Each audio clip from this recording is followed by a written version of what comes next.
এখানে দীর্ঘদিনের সমস্যা এই নদী ভাঙন এলাকা। ধুনটে যমুনা নদী থেকে অবৈধ বালু উত্তোলন বন্ধের দাবিতে মানববন্ধন।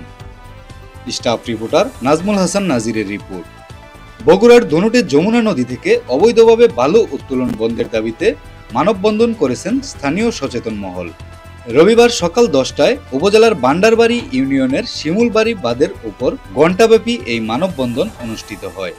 বান্ডারবাড়ি ইউনিয়নের বৈশাখী, শহরাবাড়ি, শিমুলবাড়ি, বানিয়াজান, কৈয়াগাড়ি, রাধানগর ও বাথুয়ার বিটা এলাকার সচেতন মানুষ এই মানববন্ধনের আয়োজন করেন।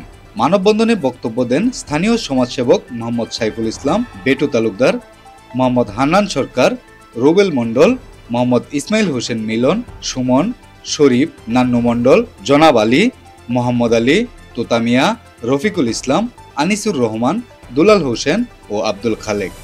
বক্তারা বলেন, যমুনা নদী থেকে অবৈধভাবে বালু উত্তোলনের ফলে অসময়ে নদী ভাঙন দেখা দিয়েছে।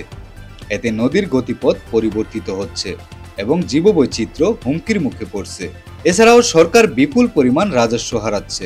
বক্তারা যমুনা নদী থেকে অবৈধ বালু উত্তোলন স্থায়ীভাবে বন্ধ করতে প্রশাসনের দ্রুত হস্তক্ষেপ কামনা করছেন। তারা হুঁশিয়ারি দিয়েছেন, প্রশাসন বালু উত্তোলন বন্ধে কার্যকর পদক্ষেপ না নিলে আগামী দিনে আরো কঠোর কর্মসূচি পালন করা হবে। আসসালামু আলাইকুম। আমাদের এরকম ভাবে যমুনা নদীর কিনারে আমাদের ঘর, এই যে সব কতুলে বালু তোলার লোক বালু তুলে নিয়ে আঙ্গন নদী ভেঙে ফেল দেবো। আমরা নদীর কিনারে গরিব কাঙ্গাল কোনো মতে পাইছে আসি। এইভাবে যদি আসসালামু আলাইকুম। সুদীর্ঘ 70টি বৎসর আমরা বিএমপি করি, আমরা বিভিন্ন পালায় থাকছি, আমরা এলাকা থাকতে পারি নাই। সেই সুবাদে আওয়ামী লীগের লোকজন 17 বছর বালু উত্তোলন করে আমাদের এই যে সরকারের যে লক্ষ লক্ষ টাকা স্পার সরকার করে দিয়েছে, এই স্পারের ক্ষতিগ্রস্ত আমাদের এই স্পারটির এক অংশ পড়ে গেছে, আর বা 2 অংশ আছে।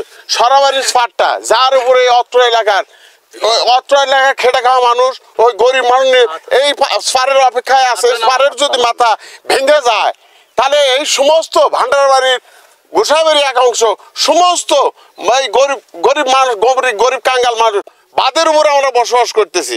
সরকারি বাঁধ, এই বাঁধের উপর বসবাস করতেছি। আমাদের যদি জমি বাড়িঘর ভেঙে যায় আমরা যাবো কোথায়? আমাদের